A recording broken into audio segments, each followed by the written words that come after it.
For 34 years, I lived under the comfortable assumption that family was an unbreakable sanctuary. I believed that loyalty was a quiet inheritance, a bond so deep it never needed to be questioned, let alone defended. But it took the tear-streaked face of my 7-year-old daughter to shatter that illusion and show me exactly how conditional that loyalty really was. My name is Wyford, and until that warm autumn afternoon at a scenic vineyard, I was the reliable brother, the quiet son, and the father who would do anything to keep his little girl safe. When the people who were supposed to protect us demanded that I bow down to keep the peace, I chose my daughter instead. They had no idea that my exit from that wedding was only the beginning, or that a hidden digital trail of bank statements would soon expose a family secret so dark it would change everything forever.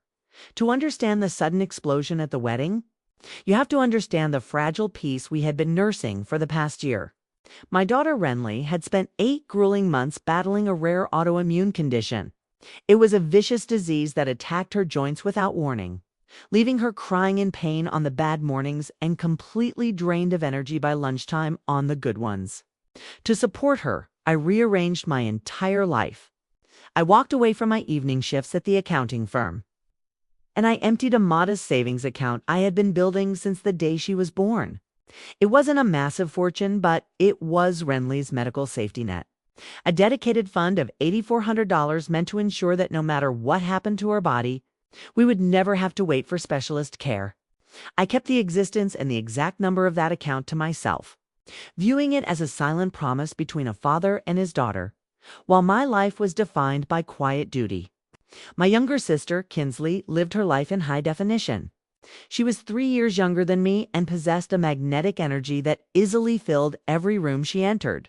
At family gatherings, she was always the entertainer, the one our parents, Dashiell and Bernadette, proudly introduced first. I never resented her brightness. In fact, I gladly stepped into the shadows as the dependable one who remembered birthdays, drove people to appointments, and expected nothing in return. I built a peaceful, steady life with a modest house and a daughter who believed I hung the moon. I didn't realize that in our family dynamic, my silence and reliability had long been mistaken for automatic consent to whatever they wanted. When Kinsley got engaged to a man named Hall, Renly was finally in a blessed period of remission. Seeing my daughter walking, laughing, and returning to school felt like a miracle I needed to guard with everything I had. Meanwhile, Kinsley's wedding preparations completely consumed my parents for 6 frantic months. During that hectic time, small warning signs emerged that I foolishly chose to ignore. Kinsley casually asked me to cover a few vendor deposits until her accounts cleared, and my mother offhandedly mentioned that Kinsley's budget was getting incredibly tight, though she assured me everything was handled. Busy with Renly's medical paperwork and my own work, I brushed off the uneasy feeling in my chest. I told myself that family simply helps family, never imagining the betrayal already taking root behind my back. The wedding day arrived on a crisp, beautiful Saturday at a gorgeous hillside vineyard. Renly had been asked to be a flower girl, and she was so ecstatic she could barely contain herself. For a month, she talked of nothing but her satin dress, her basket of petals, and walking down the aisle. After watching her suffer through so much pain, seeing her light up with normal childhood joy felt like a gift. But as the day progressed, the schedule began to slip.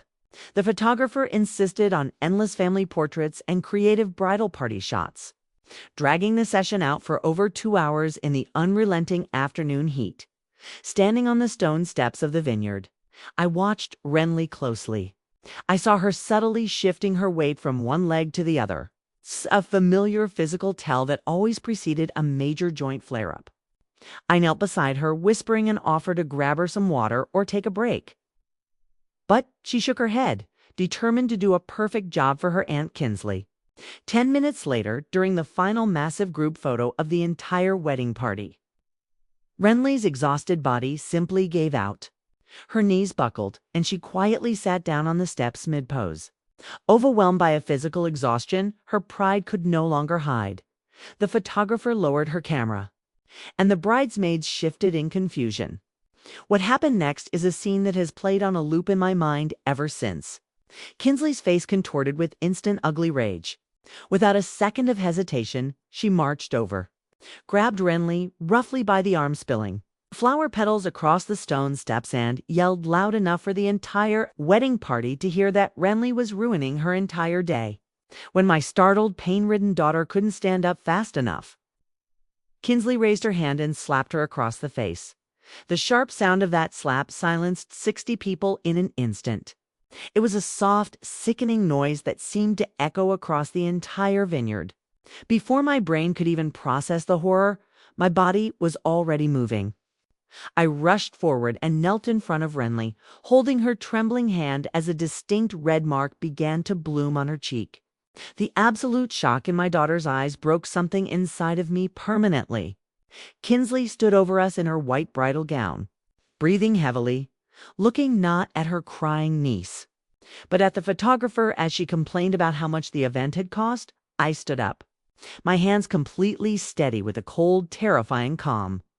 I looked my sister in the eye and told her she had just slapped a 7-year-old child. Kinsley immediately sneered back, claiming Renly had embarrassed her in front of 200 guests and was just seeking attention. Defensively, lying that she had merely redirected her. I turned to my parents, expecting them to be horrified. I expected my father to step in and my mother to comfort her crying granddaughter. Instead, my mother grabbed my arm and frantically whispered for me to apologize for Renly being disruptive so they could just finish the photos. My father wouldn't even meet my eyes, uttering that we should just get through the last shot and talk about it later. They wanted me to apologize for my child, whose only crime was a body that had finally given out after months of agonizing illness. I looked at their expectant, desperate faces, knelt back down to Renly, took her hand, and said 2 words: absolutely not. I lifted my daughter into my arms and walked away from the vineyard. I walked past the shocked guests, past the silent photographer, and past my sister and parents without looking back a single time. The drive home was heavy with grief. Renly cried quietly for 20 minutes before falling into an exhausted sleep against the car window. That night, after making sure her bruised cheek was healing and putting her to bed, I sat alone in my dark kitchen and finally let my own tears fall. My phone was blowing up with missed calls, 11 from my mother, 3 from my father, and several from other relatives trying to smooth things over. I ignored them all, needing time to breathe. The next morning, my mother showed up on my porch, her pleading tone quickly turning into an accusation. She told me I had humiliated Kinsley on her wedding day in front of 200 people. When I pointed out that those 200 people had watched Kinsley strike a sick child, my mother defended her, claiming Kinsley was under immense stress and that Renly was always being dramatic. It was a sickening revelation. My mother was entirely willing to gaslight a traumatized 7-year-old to protect her favorite daughter's public image. She left shortly after, leaving me with a parting warning about not causing any more family drama. Within days, the drama spilled over online. A cousin posted a vague, unnamed account of the wedding incident on a local community group, and Kinsley foolishly commented on it, publicly painting Renly as an attention-seeking brat. The plan backfired spectacularly. Dozens of commenters, both strangers and relatives, immediately condemned Kinsley for hitting a child. Her polished, charming facade was crumbling in real time. But the worst discovery was still to come. 2 days after the wedding, I logged into my accounts to pay a follow-up medical bill for Renly. My heart stopped when I noticed that exactly $8,400 was missing from the medical fund. Panic-stricken, I called the credit union, and the explanation I received left me physically sick. Months earlier, during a chaotic period of Renly's hospitalizations, I had added my mother as an authorized user on a linked household account to help with basic bills. The representative revealed that my mother had used this access to quietly authorize 3 separate transfers directly into Kinsley's wedding account over the past 4 months. They had systematically stolen my daughter's medical safety net to fund Kinsley's lavish vineyard wedding. I spent 2 days gathering my thoughts and building an airtight case. As an accountant, I knew that numbers don't lie, and they don't care about excuses. I printed every statement, bank transfer, and authorization, organizing them into a clean, undeniable paper trail. During my investigation, I also contacted the Vineyard's event coordinator to request the raw photos from the wedding. She mentioned that Kinsley had desperately called her, demanding the time-stamped originals of the incident be deleted. The coordinator had refused due to contract policies, confirming to me that Kinzel